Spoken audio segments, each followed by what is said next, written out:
नमस्कार मित्रों,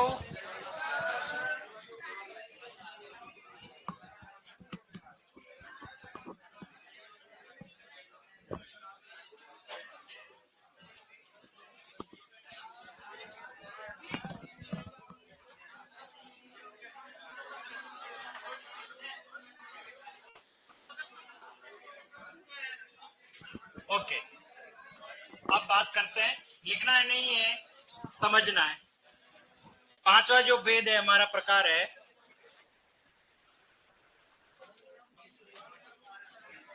क्या लिखा है? वर्ण क्रम भंग के कारण। एक बात ध्यान रखना, कल मैं इस बात को भूल गया था, मुझे याद आ गया इसको पढ़ाते हुए। आपको अशुद्धि का कारण भी परीक्षा में पूछ सकते हैं। अशुद्धि का कारण भी कोई शब्द दे दिया गया और आपसे पूछ सकते हैं कि बताइए इसमें अशुद्धि किस प्रकार की है। जैसे गत्यावरोध एक शब्द है, जबकि होना क्या चाहिए? गति प्लस अवरोध।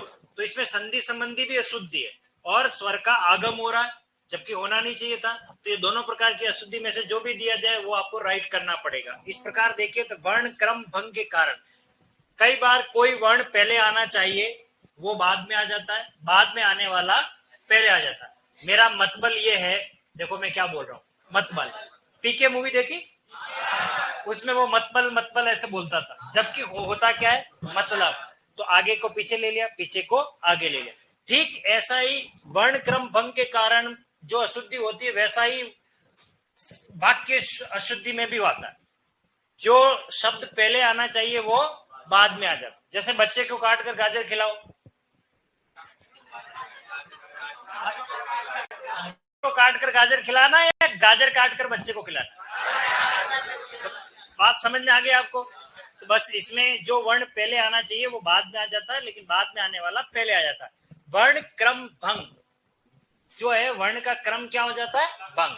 ठीक है, एक तरफ अशुद्ध है, एक तरफ अपन शुद्ध करेंगे। ये शब्द आ रहा मध्याह्न। तो मध्याह्न शब्द कैसे बना है? ये शुद्ध रूप इसका होता है मध्याह्न। अब थोड़ा समझना, यहाँ प्रश्न है आपके लिए, ठीक है? और वो प्रश्न क्या है, क्योंकि ये मैंने पढ़ाया नहीं आपको, संधि में भी नहीं पढ़ाया। अब मैं आपको बता रहा हूं। यहाँ पर हमारे यहाँ पर संधि में एक अहन की संधि होती है। ये कोई इतना जरूरी नहीं समझा, इसलिए मैंने नहीं पढ़ाया। अहन का मीनिंग होता है दिन। अहन का मीनिंग क्या होता है? दिन। ये संस्कृत शब्द है, अहन यानी दिन होता है। ठीक है, अब हम संधि करेंगे। यहां मूल शब्द यहां है मध्य। अ और अ मिलके क्या बनाएंगे? आ। अब समझने वाली बात यह देखिए, न के हलंत आ रहा है, तो कायदे से हलंत कहां आना चाहिए? न के आना चाहिए। लेकिन संधि होने के बाद ये ह जो है आधा, वो आप यहां दिख रहा है, लेकिन यहां कैसा दिख रहा है? पूरा। तो क्यों ये आधा हो जाता है? क्योंकि ये मध्याह्न। तो हम जब बोलते हैं तो ह जो है वो ऋष स्वर में आ जाता है। बहुत कम क्षणिक हम बोलते हैं और सीधा हमारा फोकस अगले वर्ण न पर ज्यादा होता है। तो न यहाँ स्वर रहित है, यहां स्वर रहित है, हमने इसको क्या बना दिया? स्वर युक्त बना दिया, इसे आधा कर दिया। तो इसका प्रचलित रूप जो पहले लिखा जाता था वो ऐसे लिखा जाता है, ये मध्या लिखा, फिर ये ह में ये न, और इस तरीके बहुत सी पुरानी किताबों में आपको ऐसे शुद्ध रूप भी मिलेगा, मध्याह्न। दादा परदादा के युग में तो ऐसे ही लिखते, ये ऐसा तो चलता ही नहीं था, ये तो मानक आ गया, इसलिए मैं ऐसा लिख रहा हूं। तो ध्यान रखना, अगर आपसे परीक्षा में पूछें कि इसके अंदर मूल शब्द क्या है, अहन, तो पेपर सेटर पहला ऑप्शन ये देगा, तो ये गलत है। और चौथा ऑप्शन आपको ये भी मिलेगा। तब आपको कौन सा राइट करना है? ये वाला राइट करना है। लेकिन हम यहाँ देख रहे हैं, यहाँ तो हलंत वाला दिख रहा है और परीक्षा में ये भी हलंत वाला दिख रहा है, इसे हम राइट करके आ जाएंगे, पर नहीं करना है, क्योंकि ये बना किससे? अहन। तो इससे कई शब्द बनते हैं, पूर्वान, मध्यान, अपरान। तो ये ध्यान रखना, ह जो यहाँ हमें पूरा दिख रहा है, लेकिन संधि में ये कैसा बन गया? आधा बन। इसी तरह से देखिए क्या है, आह्वान, ये बनेगा आ ह वान, ऐसे बनता है आह्वान। यहां देखिए ह पूरा दिख रहा है, लेकिन वास्तव में है नहीं, वो इस तरीके से बना हुआ। गहवर, ये ग ह वर, इसका मीनिंग होता है इंग्लिश में केव। केव यानी गुफा। केव यानी क्या होता है? गुफा। गहवर संस्कृत शब्द। अगला देखिए आहलाद, ये आ ह के नीचे हलंत और ये बनेगा ला, ये ला लिखा हुआ अंकित जी, ठीक है ना, आहलाद। नहीं तो फिर पूछेंगे ये क्या प को फ बना देंगे। ये क्या है, अमल, क्या ये अमल, अमल करना। लंबी एक शब्द होता है लेकिन ये अमल ही है। ये सबसे वेरी मोस्ट इंपोर्टेंट, ये परीक्षा में खूब पूछा गया। ये चिन्ह लिखा है, ये चिन्ह नहीं है, हम बोलते खूब है। ये लिखने का सही तरीका, ये ची, ये ह, ये हलन, ये न, ये आपके टेस्ट में भी आएगा, ध्यान रखना। चिन्ह नहीं, ये चिन्ह। अब बोलते हम गलत है, चिन्ह हम बोल नहीं पाते, हम चिन्ह बोल देते। अगर ये ऑप्शन में नहीं मिले और ऐसा मिल जाए ये ह लिखे और ह में न लिखा हुआ मिले, तो ये भी आपका क्या होगा, राइट होगा। लेकिन न आधा नहीं है, ध्यान रखना। अगर आपसे पूछ ले कि इसमें कौन आधा है, तो आप क्या कहोगे, ह आधा है। लेकिन ये लिखा ऐसे गया, ये गलत लिखा गया। इसी तरह से देखिए ब्रह्मा, ये गलत लिखा हुआ, ये ब, ये ह और ये मा। और इसका दूसरा लिखने का तरीका, ये ह लिखो और ह में म बनाओ, ह के अंदर ये म चल रहा है और ये बन गया ब्रह्मा। ये दोनों सही है। इसी तरह से ब्राह्मण शब्द भी बनता है, ठीक है। ये है जिह्वा, ये जी ह और वा, जिह्वा जबान को कहते हैं। और ये आनंद, आनंद, ऐसे होना चाहिए, ठीक है। प्रशंसा में बताइए क्या होना चाहिए, क्रम बदल गया है, प्रशंसा ऐसे आएगा, प्रशंसा। और ये मतबल नहीं होता, क्या होगा, मतलब, मतलब की बात है। तो यहाँ ज्यादा हमें उलझना नहीं। परीक्षा के दृष्टिकोण से यहाँ पूछने योग्य प्रश्न दो ही शब्द होंगे मेरे ख्याल से, जहां मैं देखता हूँ। एक कंपटीशन में ये सबसे ज्यादा पूछा गया, और एक आपसे पूछेंगे तो मध्याह्न को ये परीक्षा में पूछेंगे, और एक आपको पूछेंगे कौन सा, प्रशंसा। चलिए लिख लीजिए, वर्ण क्रम भंग के कारण। यस, नागौर की धरती से अभिषेक जी आपका प्रणाम हमें स्वीकार है। राहुल जी बिल्कुल सब जुड़ चुके हैं। और ये वर्णक्रम भंग के कारण हम नियम को पढ़ रहे हैं। फटाफट इसे लिख लीजिए अपनी कॉपी में।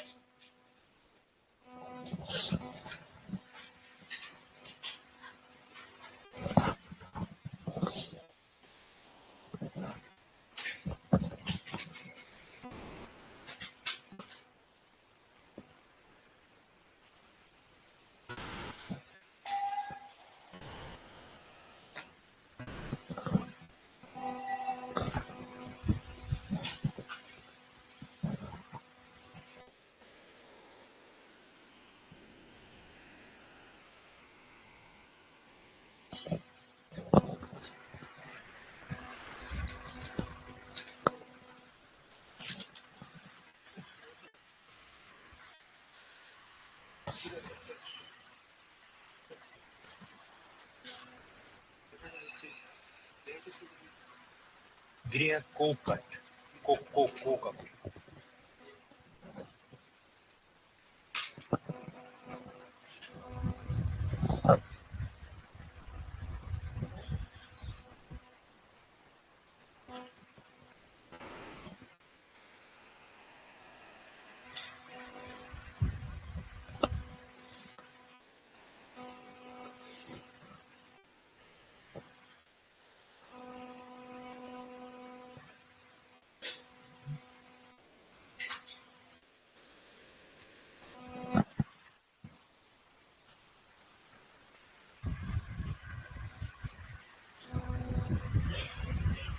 सत्ताईस और 28 तारीख को रीट का पेपर है ना।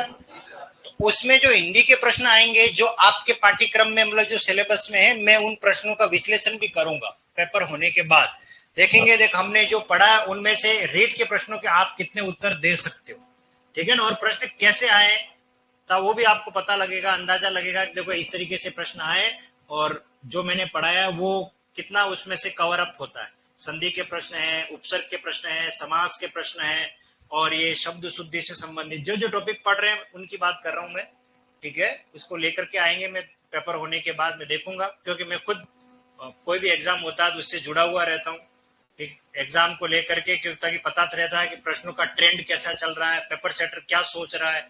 और आप तक आते आते भी इस दरमियान और भी कितने सारे कंपटीशन एग्जाम आएंगे हिंदी के, और उन प्रश्नों को भी हम सॉल्व करते रहेंगे बीच बीच में, जब भी कोई एग्जाम ऐसा हो गया। और हमेशा हमें हमेशा हमें जागरूक अभ्यर्थी बन के पढ़ाई करनी चाहिए। कंपटीशन कोई सा भी हो जिसमें हम पढ़ रहे, हमारा पाठ्यक्रम है और वो सिलेबस उस कंपटीशन में हो, भले हम उसकी तैयारी नहीं कर रहे हो, लेकिन उसको हमें सोल्व करना चाहिए। चाहे जीके हमारा जो है वो इसमें अलग होगा या उसमें अलग होगा, लेकिन जीके तो समान ही होता है। दुर्ग आप में जो पढ़ रहे हो वो के वही दुर्ग उसमें भी होंगे। अगर उनके जीके होगा तो वो ऐसे प्रश्नों को सरल करना चाहिए, मैं तो ये मानता हूँ। और जितना प्रश्न सरल करते हैं हमारा बौद्धिक विकास होता है, हमें नए नए आइडियाज पता लगते हैं, प्रश्नों का पैटर्न कैसे आया, हर बार अलग अलग प्रकार से प्रश्न बनाए जाते हैं। ये सभी ने वो कर लिया है। ओके, चलिए अगला नंबर है हमारा 5 के बाद छठे नंबर को, इस क्रम को देखिए। क्या? वर्ण परिवर्तन के कारण इस लड़की ने उस लड़के को धोखा दिया था। क्या दिया था? धोखा। हम व्यवहारिक जीवन में हम बोलते हैं धोखा दिया, पर धोखा नहीं होता है, धोखा होता है। पहले वाले और इस वाले में दोनों में अंतर समझना है। वहां वर्ण का क्रम बदल गया, यहां वर्ण का क्रम बदल गया, मतलब वर्ण तो सही था, यहां ऐसा नहीं है। यहां हमने पूरा वर्ण ही चेंज कर दिया। ये क्या लिखा है? बतख। हम बोलते हैं बतख, देखी तुमने? बतख उड़ती नहीं होती, क बोल देते हैं मुख सुख के कारण, जबकि क्या होना चाहिए? बतख ख होना चाहिए। क्या होना चाहिए? बतख। ये क नहीं होना चाहिए, क्या होना चाहिए? बतख। बतख। शाबाश। अगला देखो, दस्तखत नहीं होना चाहिए, दस्तखत होना चाहिए। क्या होना चाहिए? दस्तखत। ख होना चाहिए, लेकिन हम बोलते क्या है? क, तो ख बोलने में। अगला देखो क्या है, और ये खूब बोलते हैं जुकाम हो गया, जुकाम नहीं जुकाम। क्या होना चाहिए? जुकाम। जुकाम। एक बार और बोलो, जुकाम। अगला क्या लिखा है? यथेष्ट। ये बनेगा यथा धन इष्ट से, और ये बनेगा यथेष्ट यथा धन इष्ट से, जबकि ठ नहीं आएगा, ट। ये कितनी बार पढ़ाऊंगा? अब आप होशियार हो गए होगे। क्या करें इसका? मिष्टान। मिष्टान। और ये बना कैसे? मिष्ट प्लस अन्न से। मिष्ट यानी मीठा, अन्न यानी अनाज, ऐसे। अगला संश्लिष्ट। ये सही है, इसमें कोई करेक्शन नहीं करना, जैसा है वैसा का वैसा। ये इसको आप बनाओगे ठ और इसको लिखोगे संश्लिष्ट। संश्लिष्ट, इस तरीके से। अगला आएगा कनिष्ठ। कनिष्ठ। और ये वशिष्ठ होता है, वशिष्ठ, वशिष्ठ नहीं, ठ। अगला देखो, ये अभी एग्जाम में पूछा है एलडीसी हाई कोर्ट में, और ये होता है कुष्ठ। कुष्ठ एक रोग होता है, लेप्रोसी जिसको बोलते हैं, कुष्ठ। ये भी हाई कोर्ट एलडीसी में आया हुआ है। धनाढ़। ये बनेगा धनाढ़। धनाढ़ अर्थात धनिक लोग, पैसे वाले, धनाढ़। ये मोस्ट इंपोर्टेंट है। ये रीट के एग्जाम में आप पूछा हुआ, सेकंड ग्रेड हिंदी में पूछा हुआ। क्या लिखा है? ये शुश्रूषा। और इस शब्द को मैं आपको पढ़ाऊंगा एक बार और, एक वाक्यांश के लिए एक शब्द उसमें है अपने पास, ठीक है, उसमें भी पढ़ाऊंगा। इसका अर्थ होता है दीन दुखियों की सेवा करना, रोगियों की सेवा करना, शुश्रूषा कहलाता है, ठीक है। अब इसमें कुछ भी नहीं करना है, यहां होना चाहिए था ये वाला शब्द, ये सु, फिर ये बाकी है वैसा का वैसा ही रहेगा, और शुद्ध रूप होता है शुश्रूषा। इसका मीनिंग होता है दीन दुखियों की सेवा करना, रोगियों की सेवा करना। अगला है आशीष। ये आ जाएगा आशीष, ये आएगा आशीष। अगला क्या आ रहा है? मेघनाथ। इसको लेकर के 2-3 बातें, ये भी आपके नोट्स में है। ये आपको मैं पढ़ाऊंगा शब्द युग्म में। किसमें पढ़ाऊंगा? शब्द युग्म में, ठीक है। अब इसको शुद्ध करके लिख लेते हैं। सबसे पहले देखिए, यह है मेघ। मेघ का मतलब होता है बादल, और इधर आएगा नाद। देखिए क्या लिखा है? ये मेघनाद। इसका अर्थ है बादलों का गर्जन, बादलों का गर्जन होगा। नाद यानी ध्वनि, जैसे शंखनाद, शंख की ध्वनि होती है, वैसे मेघों का गर्जन हो रहा, वो मेघनाद है। लेकिन अगर ये नहीं मिले और परीक्षा में आ गया मेघनाथ, क्या आ गया?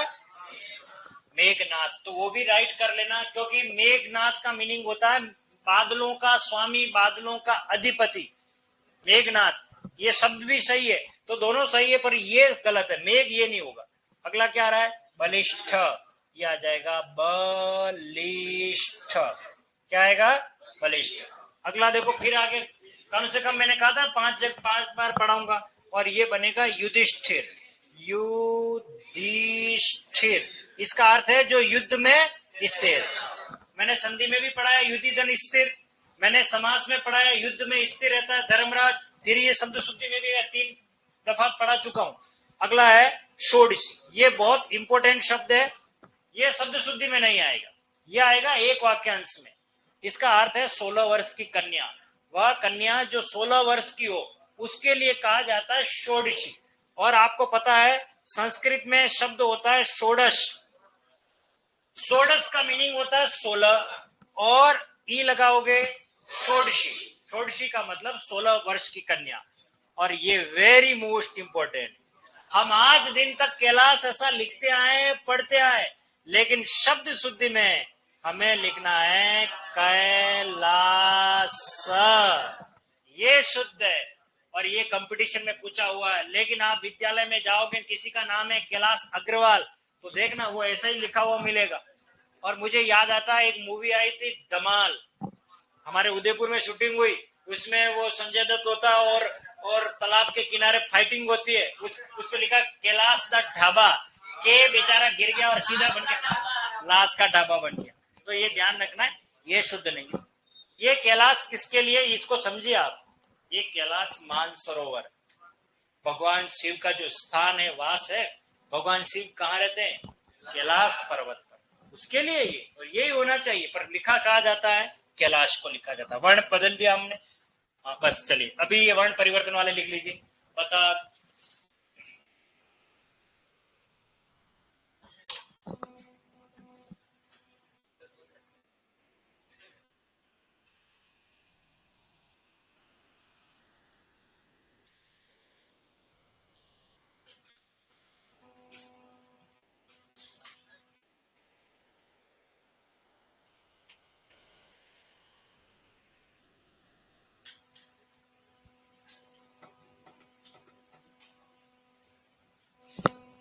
तो जुकाम हो गया है या जुकाम हो गया है?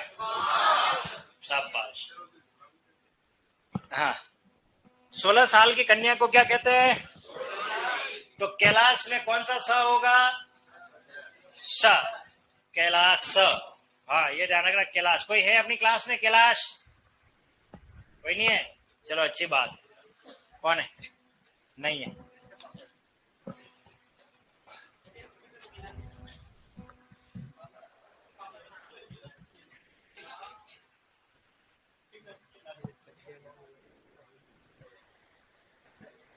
नहीं, ये नहीं है, ये आएगा।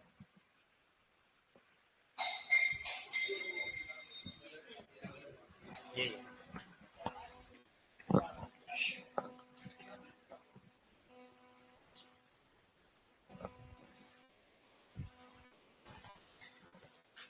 हमारे कान इतने तेज है, हमको ये पता लग रहा है गिलास गिरने की आवाज है ना? ऐसा क्यों लगा बताओ? आवाज नहीं, क्योंकि हमने गिलास को गिरते हुए देखा है कभी कभी, और फिर उसके बाद उसकी ध्वनि को अपने मस्तिष्क तक पहुंचाया है। तो अब उस ध्वनि को हमने गिलास से जोड़ रखा है कि जब भी ऐसी ध्वनि आए, इसका मतलब गिलास गिरा है। क्या गिरा है? हाँ, और ये भी स्टील का गिलास गिरा है, कांच का तो वो तो पता नहीं, हमने कभी गिरते हुए देखा नहीं। हाँ भाई बोलो। हाँ, हाँ सही है। किस्म, किस्म ब्रांड, किस किस्म का है? उन्नत किस्म के बीच।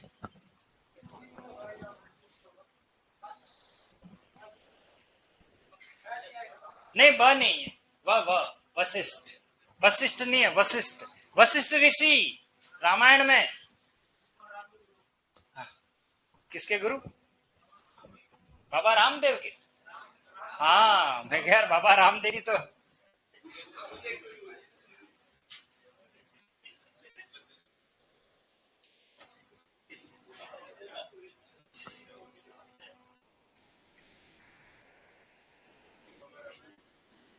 हो गया?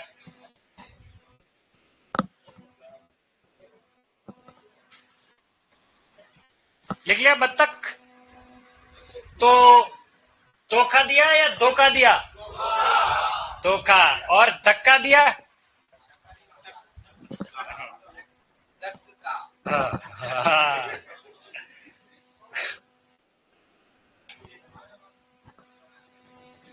ये आगे वाली सीट खाली क्यों आज? कहाँ गए सारे लोग? छुट्टी पे? और कौन नहीं है इधर? पीछे लाइव पढ़ रहे होंगे, है ना? लाइव पढ़ते? हो गया? लिख लिया सभी ने? बहुत बढ़िया, चलिए लिखिए फटाफट। दीन दुखियों की सेवा करना क्या कहलाता है? शुश्रूषा। ठीक है ना? ये आरपीएससी में आया है सेकंड ग्रेड में, ये ध्यान रखना, बहुत इंपॉर्टेंट शब्द है ये। जो दिख रहा है ऐसा ही है, सुसु सुसु सुसु करने जा रहे हैं, हाँ, पर ये नहीं है ऐसा।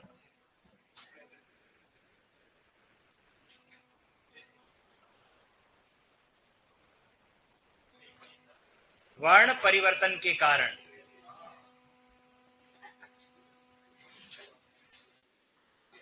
लिख लिया सभी ने? संध्या क्या हुआ?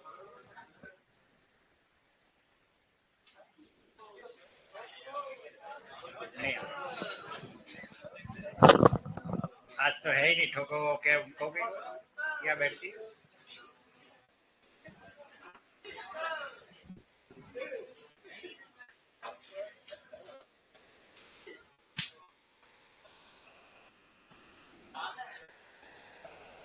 आपका क्या नाम है?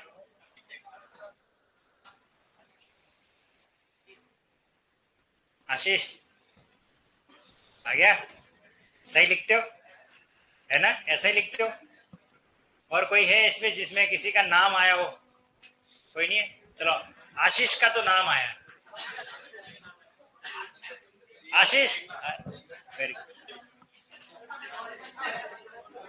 ओके, अगला है, चलो पहले लिख लीजिए इसको। हाँ, पहले लिख लो, ये थोड़ा ठीक रहेगा ताकि एक साथ आंसर ही लिखने रहे आपको। पंचम वर्ण अनुस्वार एवं चंद्र बिंदु यानी अनुनासिक के कारण अशुद्धियां। पंचम वर्ण अनुस्वार एवं अनुनासिक के कारण अशुद्धियां है।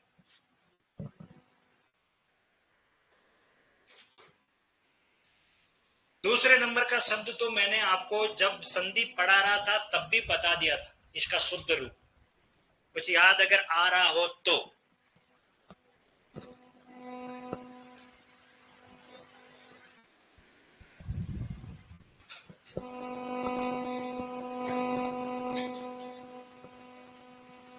लिख लीजिए इसे फास्टली।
आंसर इसमें सर आंसर किए था उसमें गलत है, अभी जो नहीं आ रही उसमें सही है।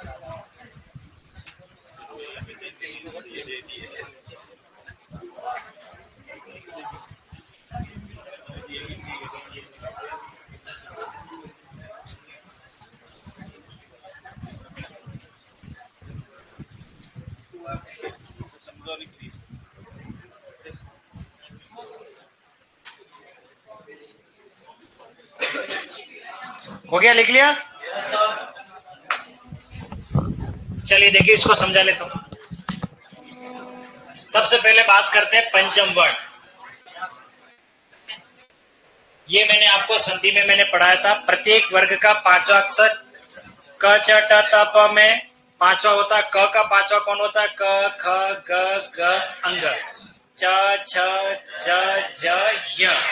तो नियम ये कहता है कि जब भी कोई शब्द लिखा जाता है तो पांचवें वर्ण का जो रूप है वो कब आ सकता है बीच में, वो उसी वर्ग का सदस्य अगर आ रहा है नाक वाली ध्वनि के बाद। कैसे? देखिए, ये दंत लिखा मैंने, क्या लिखा? ये दंत। तो ये न क्यों आ रहा है? क्यों? क्योंकि इसके बाद जो वर्ण आ रहा है वो कौन आ रहा है? त। तो अब देखिए, त के बाद कौन आता है? थ, फिर द, फिर द, फिर न। तो फिक्स है, जब भी त, थ, द, द और न, इनसे पहले जब भी नाक वाली ध्वनि आएगी आगे, तब हमेशा वह न ही होगा और कोई वर्ण नहीं हो सकता। लेकिन जानकारी के अभाव में कुछ लड़के ऐसे भी लिख देते हैं पेंटर। क्या लिख देते हैं? पेंटर लिख देते हैं। टेंट भी लिख देते हैं, ऐसे भी लिख देते हैं टेंट। क्या लिख देते हैं? टेंट। ये लिख दिया टेंट। लेकिन ये न जो लिखा गया है ये गलत है। क्यों गलत है? क्योंकि हमें पता होना चाहिए ट, ठ, ड, ढ और अण, इनसे पहले नाक वाली पंचम वर्ण, पंचम वर्ण का मतलब पांचवा कौन है? ये। तो ये ही आएगा, इसलिए इसको सही लिखने का तरीका होना चाहिए टेंट। ये आया था टेंट। इसी प्रकार पेंटर, तो पेंटर अणार। अब देखिए दुविधा क्या है वो बता रहा हूं कि कभी तो नाक वाली ध्वनि अण आ रही है, कभी न आ रही है। इसी तरह नाक वाली ध्वनि कभी य आएगी, कभी अंग आएगा, कभी म आएगा। इसलिए इन सबको हमने दरकिनार करते हुए एक रूपता लाने के लिए हमने इन सबको बिंदी में लिख दिया। बिंदी में लिख दो, सारा मसला खत्म। अब वो जो पूछ रहा है वो जाने उसका काम। जैसे देखिए, टेंट लिखना है तो टेंट पे ये बिंदी लगा करके लिख दो टेंट। अब ये न है कि अण है कि म है, अब वही जाने जो पूछ रहा है। सबसे बढ़िया तरीका, ये दंत, ये बिंदी लगा लो। अब ये न है, अण है, म है, हमें इतना नहीं सोचना। इसलिए मानकीकरण किया गया तो हमने सीधा क्या लगा ली? बिंदी लगा दी। वो बिंदी प्रतिनिधित्व करती है पंचम वर्ण की ध्वनि का। ठीक है? तो अब देखिए यहां शब्द आ रहा है वाग्मय, ये होता वांगमय। वांगमय ये शुद्ध है। क्यों शुद्ध है? क्योंकि मैंने संधि पढ़ाई आपको, तो मैंने पढ़ाया वाक प्लस मय। मैंने आपको ये भी बताया था कि क के बाद अगर म या न की ध्वनि आए तो क अपने ही वर्ग के पांचवें में बदलेगा, तो क ख ग घ अंग, और ये बनेगा वांगमय यानी संपूर्ण रूप में सन्यासी। और ये बनता है सन्यासी, ऐसे सन्यासी। ये लिखने का तरीका मानक है, शुद्ध है, प्रामाणिक है। और ये कहीं नहीं मिले भाई दबे, और ऐसा लिखा हुआ मिल जाए तो चलो ठीक है चला देंगे, परंतु ये सही नहीं है, मेरी नजर में तो बिल्कुल ही नहीं है। क्योंकि दो पंचम वर्ण जब भी आए वो कभी बिंदी में नहीं लिखे जा सकते। ये पांचवा है और ये भी पांचवा है, लेकिन यहां देखिए, यहाँ ये भी पांचवा है और ये भी पांचवा है, ये बिंदी में नहीं लिखा गया। लेकिन दंत को देखिए, ये पांचवा है पर ये पांचवा नहीं है। आप इसे बिंदी में लिख सकते हो पर इसे नहीं लिख सकते। और सन्यासी शब्द किससे बना है? पढ़ाया मैंने, सम प्लस न्यासी, न्यासी से। तो ये म के बाद न, म किस में बदलेगा? न में। ठीक है, तो ये न ही आएगा। अगला देखिए, इसको शुद्ध रूप से पढ़े, इन्होंने, ने पे बिंदी, जबकि होना चाहिए इन्होंने, इन्होंने। एक बात है, पुलिस सब इंस्पेक्टर में आया ये प्रश्न यहां कैसे बना वो बता रहा हूं। इन्होंने में ये बिंदी किसका प्रतिनिधित्व कर रही, मुझे ये बताए। इन सब में से पंचम वर्ण, अनुस्वार, चंद्र बिंदु, अनुनासिक जो ध्वनियां लिखी है, इसमें से ये बिंदी कौन है? बताए आप। चंद्र बिंदु या अनुस्वार? हाँ, अगर आपने मेरी क्लास शुरू में पढ़ी हो तो मैंने आपको कहा था मात्रा के ऊपर कभी भी बिंदी चंद्र बिंदु होती है। क्या होती है? वो लिपि की सुविधा के लिए हम उसको बिंदी में लिखते हैं, परंतु वो अनुस्वार नहीं होती है, वो अनुनासिक ध्वनि होती है। कौन सी ध्वनि? इसलिए आपसे सवाल किया जा सकता, इन्होंने में ये जो बिंदी है किसका प्रतिनिधित्व कर रही है? अ पंचम वर्ण, ब अनुस्वार, स अनुनासिक या द उक्त सभी। तो आपका आंसर क्या होना चाहिए? अनुनासिक। हो सकता है वो अनुनासिक न दे करके वो चंद्र बिंदु लिख दे, तब भी आपको चंद्र बिंदु राइट करना है। जैसे मैंने लिखा है चंद्र बिंदु को ही क्या कहते हैं? अनुनासिक। ये ध्यान रखना। अगला देखिए, आंख। मैंने आपको कहा था ये आंख में भी क्या आएगा? चंद्र बिंदु। आंख है, तांगा है, सांगा है, ऐसे शब्द है जिसमें मुख और नाक दोनों की ध्वनि होती है, वहां अनुनासिक का प्रयोग करते हैं। अगला है ऊंचाई, ये ऊ बड़ा, ठीक है, और ऊंचाई में ये आएगा चंद्र बिंदु। अगला कुआं।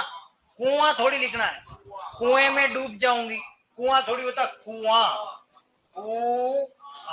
और यहां आएगा चंद्र बिंदु, कुआं। अगला षणमुख और अण, और ये मुख, षट धन मुख से बनेगा षणमुख। ये ट है और ये म की ध्वनि, तो ट ठ ड ठ अण ही आएगा।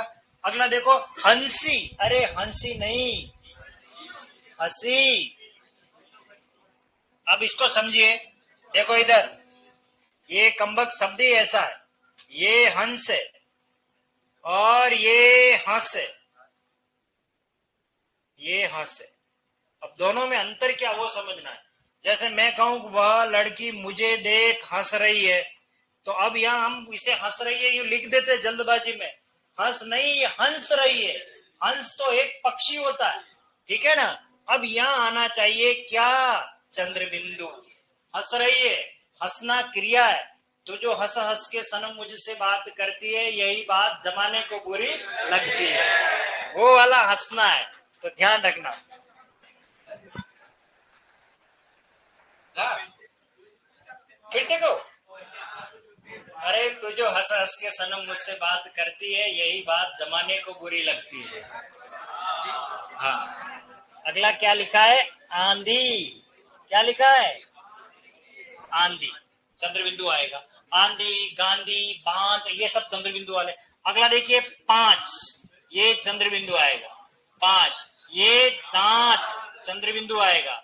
और ये दिनांक सही है, इसमें कोई गलती नहीं है, इसलिए आप इसे अशुद्ध बना करके यहां लिख दो चंद्र बिंदु, और इसका शुद्ध रूप लिख दो दिनांक। ये दिन प्लस अंक से बनता है, इसलिए सही है। और यहां लिख दो सांझ, और सांझ में आ जाएगा चंद्र बिंदु। चलिए लिख लीजिए, इसे शुद्ध कर लीजिए।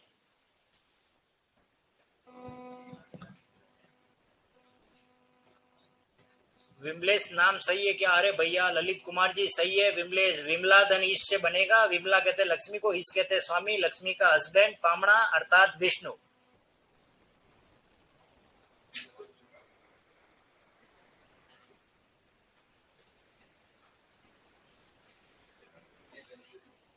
सर सन्यासी के क्वेश्चन बिंदु आएगा क्या? क्वेश्चन बिंदु क्या होता है? नहीं, फर्स्ट ही लिखना आपको, तो सन्यासी के ऊपर फर्स्ट वाला लिखना।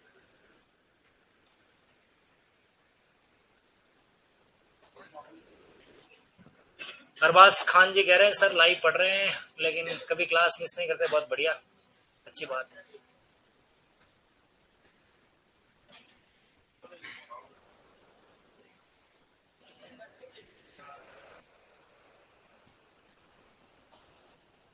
आजकल मैं भी कमेंट पढ़ रहा हूँ, लड़के बड़े बड़े कमेंट लिख रहे हैं। सर मुझे एक बात समझ में नहीं आ रही है, जब हिंदी की क्लास होती है तब मुझे सबसे ज्यादा खुशी महसूस होती है, बाकी सारी क्लासों में बोर हो जाते हैं।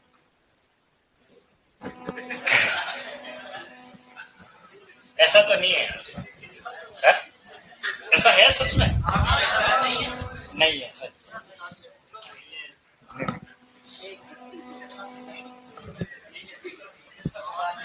हो गया, लिख लिया सभी ने? अच्छा ये बताओ, इतने दिन से आप हिंदी पढ़ रहे हो तो थोड़ा बहुत हिंदी में कुछ सुधार हुआ? ईमानदारी से जिसको ये लगा कि नहीं मैं हिंदी में पहले से बेहतर महसूस कर रहा हूं, वे हाथ खड़ा करें।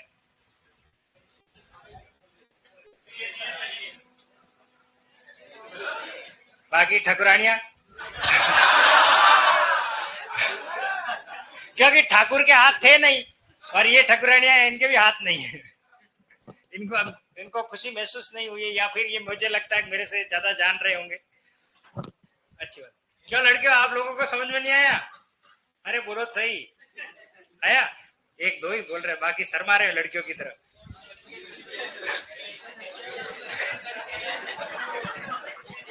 चलो बढ़िया, अच्छी बात। हो गया, लिख लिया? ओके, अब रुक जाओ। अब शब्द को देख करके डरना मत, लिखना मत। रेप संबंधित अज्ञानता। ओके, ये सब जितना आपको हंसाने के लिए विवश कर सकता है, उतना ही ये अंदर से भयानक भी, इसलिए इसकी गंभीरता पर जाना भी बहुत जरूरी है। एक्चुअल में ये रेफ की ध्वनि का अर्थ क्या है? हिंदी में रेफ का अर्थ है र की ध्वनि। किसकी ध्वनि? ये जो र की ध्वनि, इसको थोड़ा समझ लेते हैं एक बार, क्योंकि शायद मैंने पहले भी समझाया है। ठीक है, ये जो र है, ये किस किस रूप में हमारे सामने आ सकता है परीक्षा में, इसको थोड़ा समझना जरूरी। सबसे पहले, ये पूरी की पूरे जैसा दिखता वैसा का वैसा हमें मिल सकता है परीक्षा में, तब इसका मतलब वहां हमें ये समझना है उसके अंदर स्वर इंक्लूड है। जैसे नरम, गरम, भरम, है ना? जैसे भरम ऐसे बोलते हैं, करम, ये र पूरा लिखा गया है। ये र आपको कभी ऐसे रूप में भी दिखेगा, ऐसे रूप में भी दिखेगा, जैसे क्रम। क्या आ रहा है? इस क्रम में भी र पूरा है, ये दिख हमें आधा रहा, परंतु र ये लिखा ऐसे जाएगा क, और ये र, और र के अंदर अ, और ये म में अ लगा हुआ है, अर्थात म पूरा हो गया। इसका मतलब स्वर तो इसमें भी है, इस र में भी स्वर है, ये स्वर युक्त है, ये भी स्वर युक्त है, ये र का दूसरा रूप है।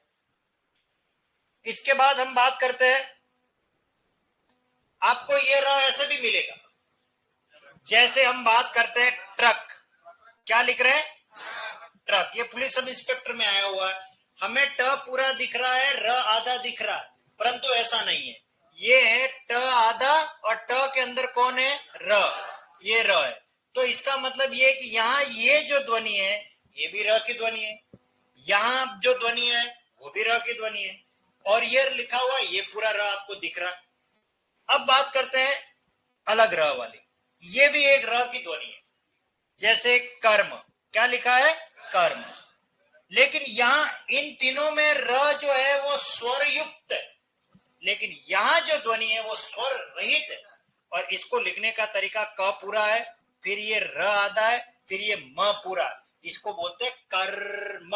इसका मतलब ये हुआ कि जो इन सब में भी हम अगर गहराई की बात करें, गहराई से, ये सभी र की ध्वनि है, लेकिन इसमें जो ये ऊपर जो ध्वनि जा रही है, इसको रेफ बोलते हैं। क्या बोलते हैं? रेफ। अब ये रेफ की जो ध्वनि है, अब हम जल्दबाजी में ये रेफ हम गलत लगा लेते हैं, कहां लगना चाहिए कहां नहीं ये हमें पता नहीं है, और इस वजह से हमारे शब्द क्या हो जाते हैं? अशुद्ध। जैसे देखिए, ये एक रेफ और ये दूसरा, और इस तरीके से ये एक द्विरेफ बनता है। द्विरेफ एक शब्द है हिंदी में, आप डिक्शनरी लेके बैठोगे तो ये ऐसे मिलेगा द्विरेफ, द्विरेफ, और इसको ऐसे भी मिलेगा द्विरेफ। ठीक है, द्विरेफ। इसका मतलब क्या है? हम ये सोच रहे हैं कि इस द्विरेफ का मतलब ये नहीं कि 2 बार रेप हो गया बापड़े का, ऐसा नहीं है ये। अरे र की ध्वनि है, ये कहां से आई है? ये एक रेफ, ये दूसरा, और भवरे को द्विरेफ कहा जाता है हिंदी में। किसको कहा जाता है? भवरे के 2 एंटीने होते हैं, एक इधर होता है, एक इधर होता है। कभी देखना हिंदी के पर्यायवाची कोश में आप देखोगे द्विरेफ भवरे का पर्यायवाची है। आप जो सोच रहे हो वो अर्थ ना निकाले इसमें, हम ये इसका मीनिंग ऐसा है, बिल्कुल ही नहीं है, ये भवरे को कहा जाता है। और ये रेफ के संबंधित अशुद्धियां है कि र लगना कहां चाहिए हमें ये पता नहीं है। तो अब यहाँ पर देखिए क्या गड़बड़ी हो गई है, आशीर्वाद। और मैं 99% आपको बताता हूं कहां ये शब्द मिलेगा और गलत भी मिलेगा, और विशेष तौर से मिलेगा ट्रकों के पीछे, बसों के पीछे, गाड़ियों के पीछे लिखा रहता है माँ का आशीर्वाद, क्योंकि वो छठी पास होते नहीं और वो फेल होते ही सीधा ट्रक ड्राइवर बन जाते, क्योंकि पास होते तो बात अलग होती, ठीक है ना। और वो क्या कि माँ ने जैसे तैसे करके समझा दिया और बात मान ली और लिख दिया माँ का आशीर्वाद है इसलिए मैं ये ट्रक चला रहा हूँ, पिताजी तो कूटते गापड़ा, है ना। तो हाँ, तो इसलिए वो माँ का आशीर्वाद है। किसी ट्रक के पीछे आपने देखा पिताजी का आशीर्वाद? क्यों नहीं देखा? अरे वो कहीं अपवाद स्वरूप होगा। हाँ, बाकी मैंने आज दिन तक तो एक भी ट्रक ऐसा नहीं देखा जिसके पीछे लिखा रहे कि पिताजी का आशीर्वाद। नहीं देखा, मैं कह रहा हूँ नहीं देखा होगा, जो सत्य है वो बता रहा हूँ। किसी ने लिख लिया हो तो बात अलग। हाँ, वो अलग। अरे यूं तो फिर मैं भी कल ट्रक लाऊंगा, माता पिता का आशीर्वाद ऐसे लिखेंगे, ठीक है ना। तो हाँ, हाँ, पहली बात तो मैं ट्रक लाऊं क्यों, मैं तो हेलीकॉप्टर लाऊंगा।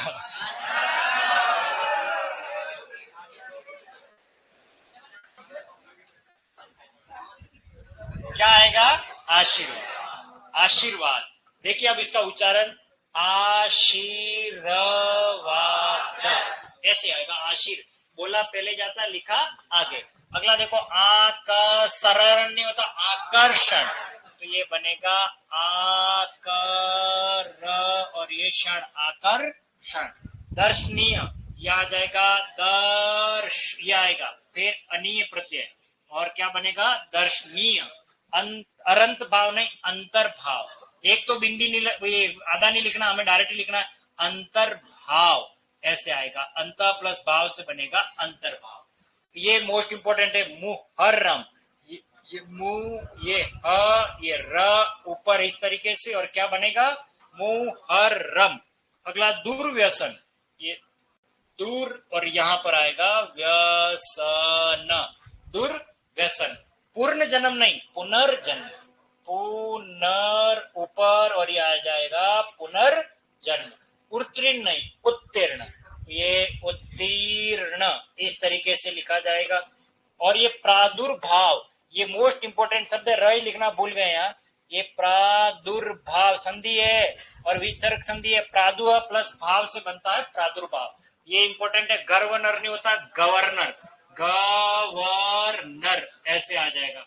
अरंतगत नहीं, अंतर्गत, अंतर्गत। और आयुर्वेद, आयुर्धन वेद से बनेगा आयुर्वेद इस तरीके से। शागिर्द, ये र नहीं आया यहाँ, शागिर्द। शागिर्द का मीनिंग होता है शिष्य। क्या होता है? शिष्य, ध्यान रखना। और प्रवर्तक, प्रवर और ऊपर आ जाएगा प्रवर्तक। और मोस्ट इंपोर्टेंट पुनर्निर्माण, पुनर्निर्माण, ये शुद्ध है। अब इसको बोलेंगे से पुनर्निर्माण। ये र की संबंधित अशुद्धियां, विशेष तौर से पुनर्निर्माण को वेरी मोस्ट इंपोर्टेंट के दायरे में रखना। मुहर्रम को भी इंपोर्टेंट लिख देना यहाँ पर। इसके अलावा आशीर्वाद तो आपका परंपरागत है ही, जो परीक्षा में पूछा जाता है। और एक आपका पुनर्जन्म। चलिए लिख लीजिए इसे एक बार।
लिख लिया?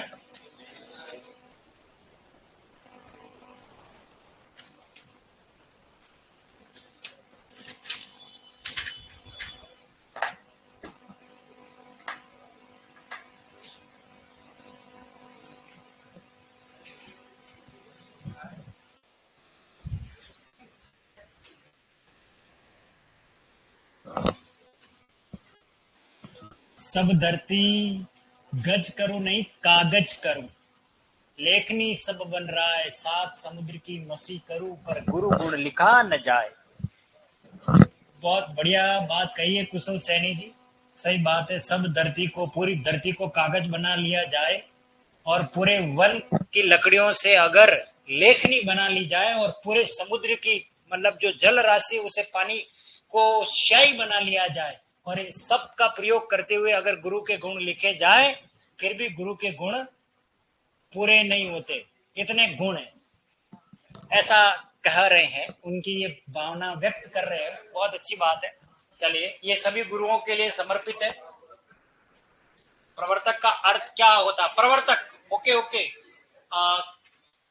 कविया कुंवर पूछ रही है प्रवर्तक, प्रवर्तक का मतलब होता है किसी भी कार्य को, संग्रहित शब्द शुद्ध है क्या ललित जी?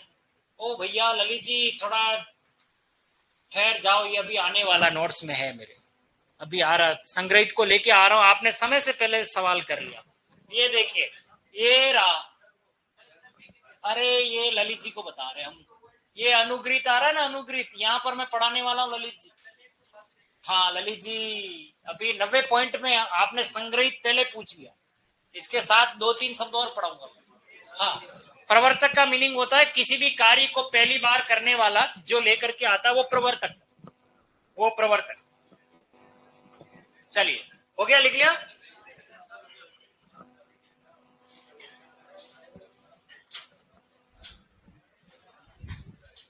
संग्रहित शब्द शुद्ध है क्या? नहीं है, ये आपने जो लिखा वो नहीं है, इसका शुद्ध रूप हम बताते हैं अभी थोड़ी देर में।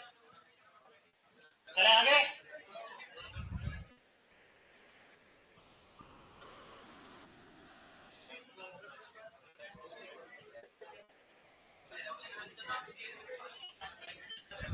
ओके, बस अब ये आज लास्ट है, इसके बाद हम पढ़ेंगे नहीं, लेकिन यहां से खूब प्रश्न कंपटीशन में बने।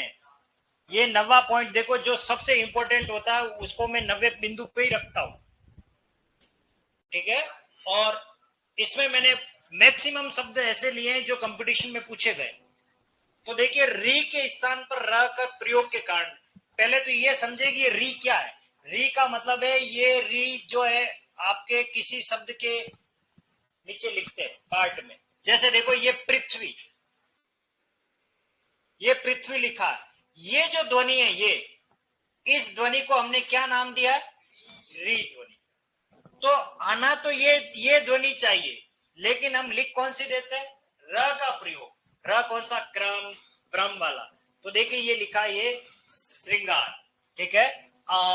हालांकि ये शुद्ध है, और कोई ये सोच रहा होगा नहीं सर इसमें बिंदी आ जाएगी तो शुद्ध हो जाएगा। आप समझ रहे हैं इसमें जो गहराई बता रहा हूं, कि हो सकता है परीक्षा में आपको ऐसे दे करके और उसका शुद्ध रूप बिंदी लगा के भी दे दिया जाए, फिर भी वो अशुद्ध है। क्यों अशुद्ध है? इसका शुद्ध रूप होगा, देखो ये हो गया श, अब श के अंदर री ऋषि वाला और ऊपर बिंदी है, और ये बनेगा श्रृंगार। अब आप देखो, इस शब्द को देखने का बढ़िया तरीका मैं आपको बताता हूं। जो ब्यूटी पार्लर की दुकानें होती है, वहां लिखा रहता है मोनालिसा श्रृंगार, मैंने कई जगह पर पढ़ा है। कॉस्मेटिक आइटम जहां मिलता है श्रृंगार की दुकान, वो श्रृंगार ऐसे लिख देते हैं, वो इस तरीके से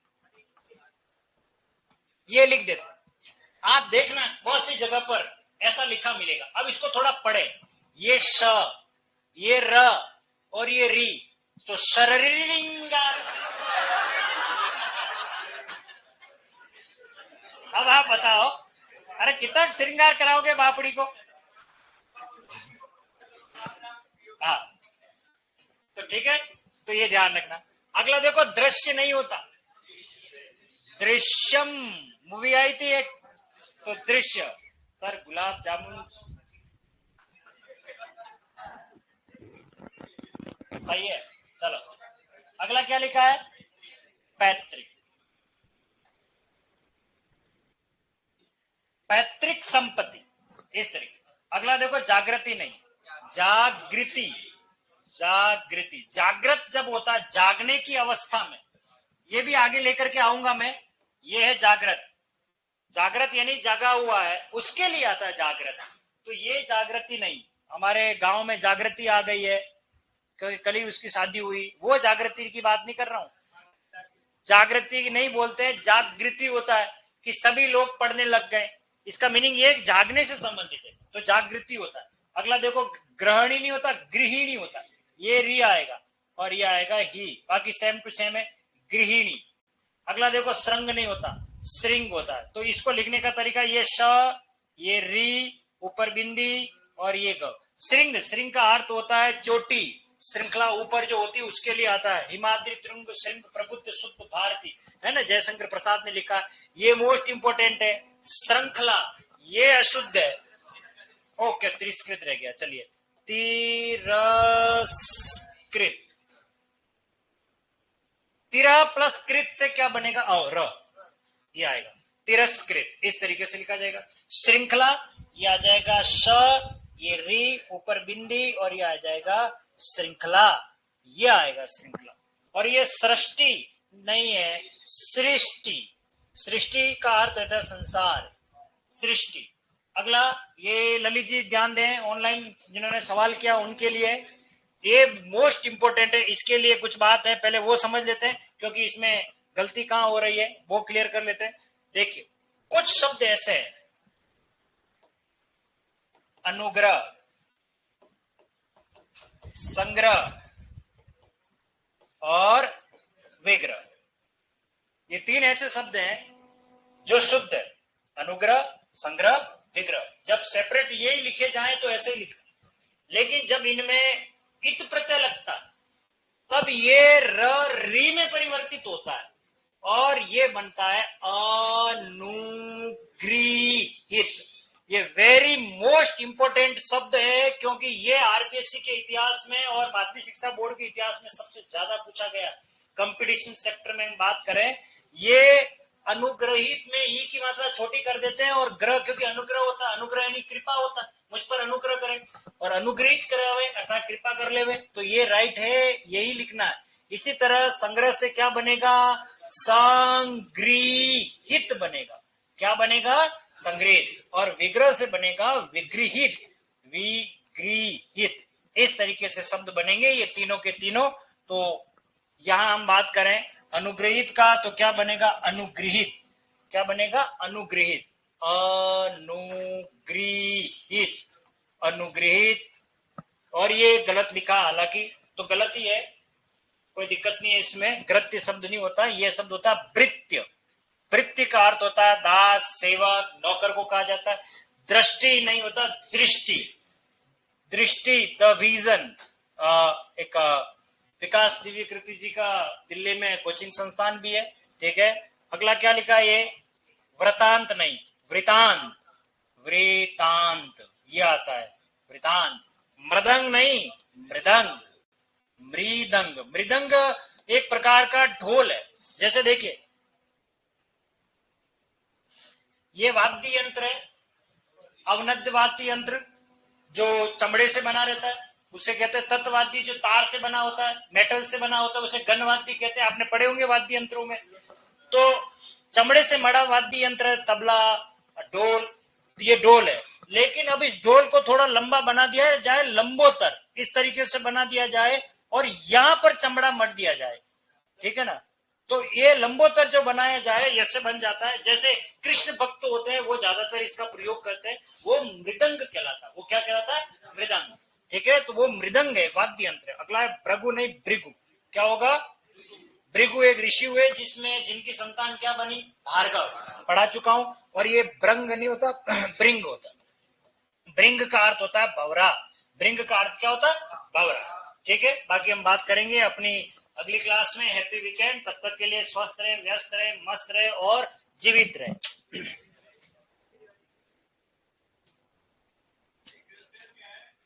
हाँ जी, हाँ बोलिए बोलिए। बोलो बोलो क्या कह रहे हो?